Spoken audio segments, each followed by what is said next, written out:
ॾिसो मां तव्हांखे अर्ज़ु कयां त सिंध में बदअमनी जो मुंहिंजी नज़र में हिकिड़ो वाहिद इलाज आहे वो इहो आहे त पुलिस खे डीपोलिटिसाइज़ कयो।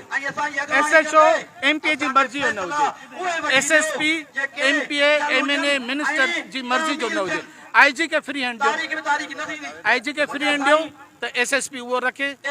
लॉ एंड ऑर्डर जो पहिरियों स्टेप इहो आहे त पुलिस खे डीपोलिटिसाइज़ कयो, इहो वॾे में वॾो आहे। बाक़ी लॉ एंड ऑर्डर जी सिचुएशन तमामु ख़राब थी वई आहे सिंध में, ऐं असल इशूज़ तां असांजी तवजो हटाइण जे लाइ सिंध गवर्नमेंट ॼाणी वाणी लॉ एंड ऑर्डर जी सिचुएशन ख़राब करे रही आहे, ॼाणी वाणी। ब्रेकिंग न्यूज़ इहा आहे त जेके असांजा मुक़रर अचनि था उन्हनि जो इहो मुतालिबो आहे त ही कन्वेंशन घणा थी विया, हाणे तव्हांखो अमली मुज़ाहिरो कयो। असांजे हिकिड़े दोस्त इहो प्रोपोज़ल ॾिनो आहे, आशिक़ चांडियो साहब एक्स प्रेसिडेंट आहे डिस्ट्रिक्ट बार कंबर जो, त बाबा सिंध असेंबली जो इजलास हले थो, all Sindh lawyers action committee खे इहो मुतालिबो था कयूं त तव्हां नेक्स्ट जेको असांजो स्टेप हुजणु खपे, सिंध असेंबली बिल्डिंग जे ॿाहिरों एतिजाजी मुज़ाहिरो हुजणु खपे।